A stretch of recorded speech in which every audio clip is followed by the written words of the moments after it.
Biglang lumitaw sa harapan nila ang isang anghel. Nagliwanag ang buong paligid, kaya takot na takot sila. Ngunit, sinabi sa kanila ng anghel, "Huwag kayong matakot.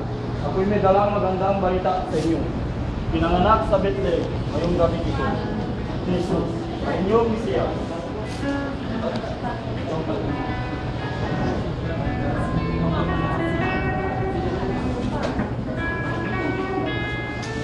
Pumunta kayo doon ngayon. Matatagpuan ninyo ang sanggol na nakaiga, na napaparang ng langit, at nakaiga sa sabsaban. biglang lumitaw sa tabi ng anghel ang napakaraming anghel, at sila'y umawit ng papuri sa Diyos. Yung naka-violet si Rodel, yung isang hari.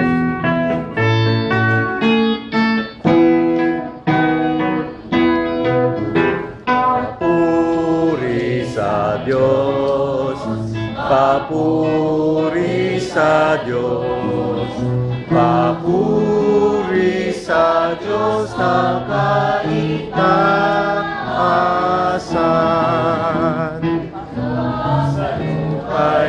Nang makaalis na ang mga anghel, nagmamadaling nagpunta sa Bethlehem ang mga pastol.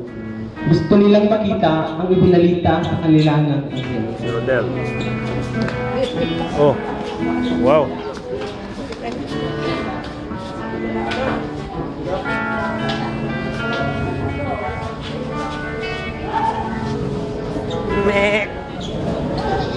Nandun nga sina Maria at Jose, at nakita ng mga pastol ang sanggol na nakahiga sa sabsaban.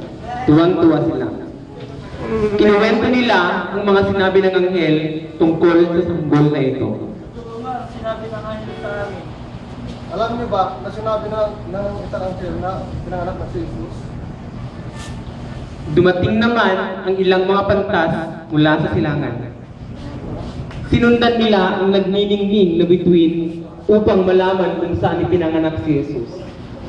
Nang malaman ito ni Haring Herodes, siya ay naligali. Lihim na pinatawag ni Herodes ang mga pantas at itinanong kung kailan lumitaw ang tala. Opo. Humayo kayo at inyong hanapin ang mabuting anghel.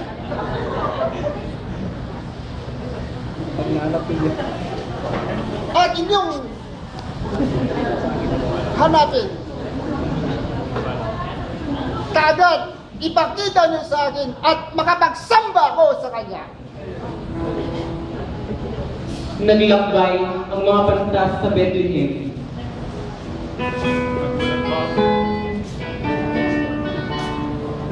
Hanggang sumapit sila sa tapat ng kinaroroonan ng bata.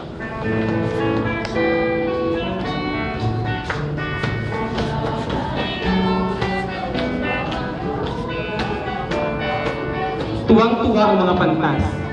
Pumasok sila sa sabsaban at nakita nila si Jesus at ang kanyang inang si Maria.